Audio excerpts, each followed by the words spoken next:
Avec cette vidéo, nous allons voir l'utilisation du logiciel en ligne et du ANAT 2. Ce logiciel permet de visualiser des IRM anatomiques et des IRM fonctionnels. Donc les IRM fonctionnels, ce sont des IRM obtenus lorsque l'on a demandé de réaliser une action au patient. Alors, ce logiciel se présente sous la forme de 3 écrans où vous allez avoir 3 coupes différentes de la partie de l'organisme que vous voulez observer. Dans le cas qui nous intéresse, ce sera le cerveau. Et puis sur cet espace ici en blanc, vous aurez le cerveau en 3 dimensions avec la position des coupes que vous observez.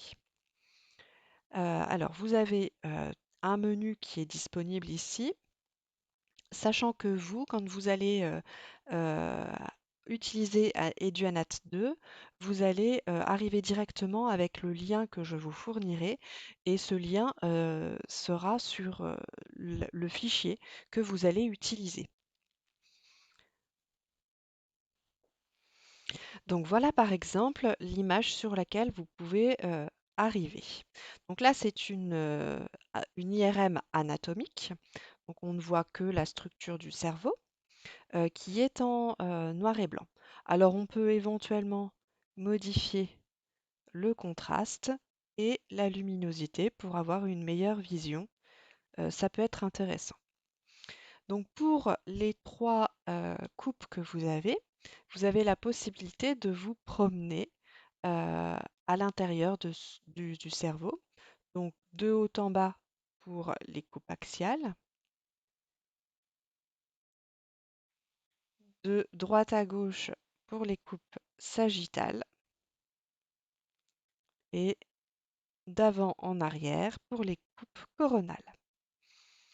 Alors, peu importe, on peut travailler sur n'importe quelle coupe. Donc, je travaille ici sur la coupe axiale et ici, on voit qu'on a une différence de structure dans le cerveau. Donc là, on est sur un individu qui a subi un AVC et donc il va y avoir une lésion au niveau du cerveau et donc on veut la repérer. Donc sur cette coupe axiale, on voit ici très nettement la zone de la lésion. Alors on veut aussi la repérer sur les autres coupes. Donc pour ça, il vous suffit de cliquer sur la, la, la croix en bleu que vous avez. Vous la positionnez sur la zone de la lésion et cela vous aura placé au niveau de la lésion sur les 2 autres coupes. Et vous pouvez visualiser la position de cette lésion au niveau du crâne en 3 dimensions. Voilà.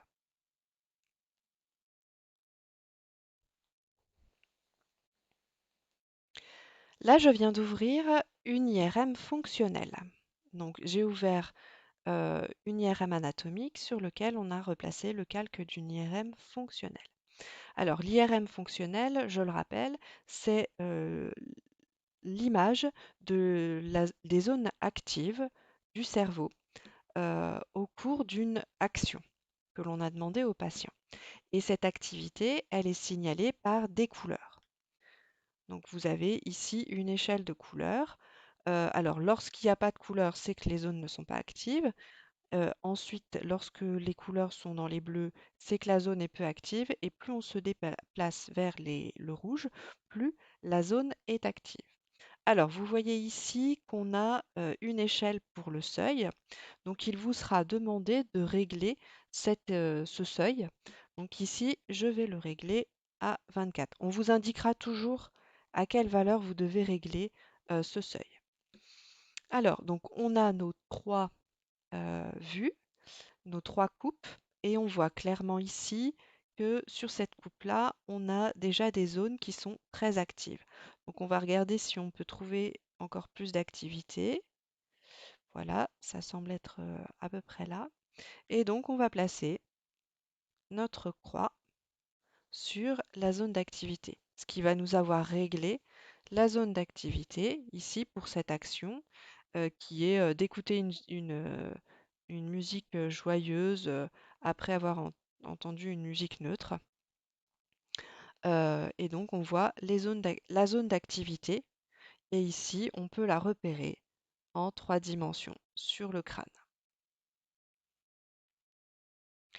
Une fois que vous avez fait tous vos réglages, que vous avez trouvé les éléments qu'on vous demandait de trouver, que ce soit la lésion ou les zones d'activité, vous pouvez faire une capture d'écran afin d'insérer ces images dans votre compte-rendu et d'y mettre les légendes associées.